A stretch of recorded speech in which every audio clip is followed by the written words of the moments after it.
Hey, what is up everyone? Okay, I'm just gonna dive straight in today because I've genuinely been sitting on this for a while and I want to get into it. So, for anyone new, cloud mining has been kind of my whole thing for a few years running now. Like, it started out as this, perfectly innocent weekend curiosity. I just wanted to understand how any of this actually generates real value, like mechanically, under the hood.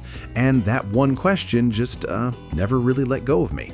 Fast forward a few years, and I'm apparently the person who, voluntarily spends their evenings auditing platform infrastructure and comparing withdrawal timelines.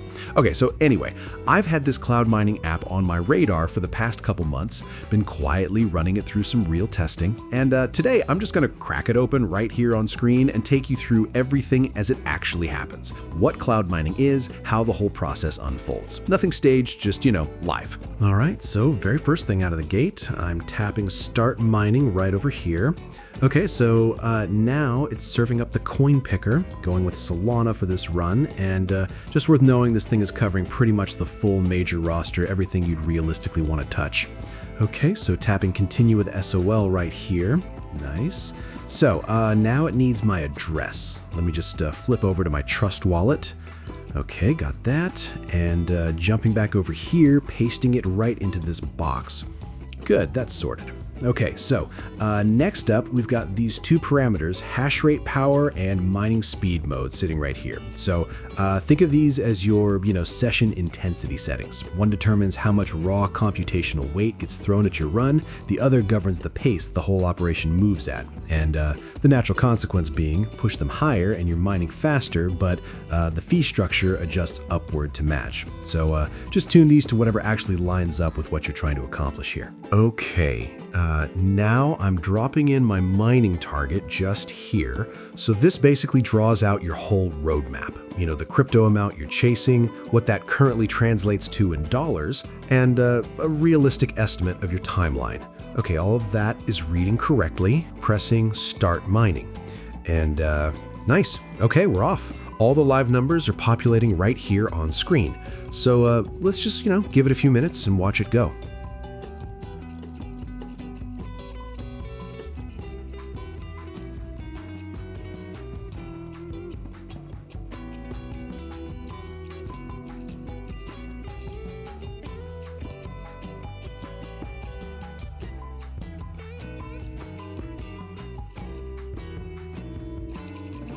And I've finally mined my crypto, so now ready to transfer it to my wallet. But the platform needs the infrastructure fee covered before it'll process any withdrawal.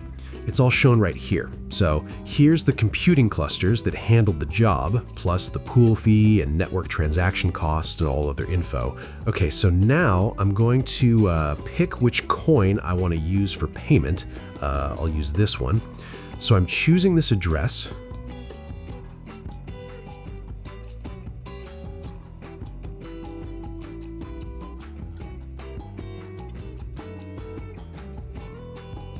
Good. Then clicking I've sent and just waiting for the system to verify everything. Good. SOL sent to my wallet, so now I'm just waiting to reach my balance. Okay, so, all right. So I want to use this time to actually give you my straight up honest take on solidhash. Because, look, I want to be clear that what I'm about to say comes from, 2 months of actually living with this thing, not just spinning it up once and calling it a day. So the very first thing that registered, and this was, pretty much day one, is just how upfront the whole cost structure is. Like everything is laid out in plain sight before you commit to anything. No hidden components, no language specifically designed to, obscure what's actually happening with your money until it's too late to care. I've been on enough platforms where figuring out what you're actually paying felt like, pulling teeth, that I notice immediately when something just doesn't do that. And solidhash just doesn't do that.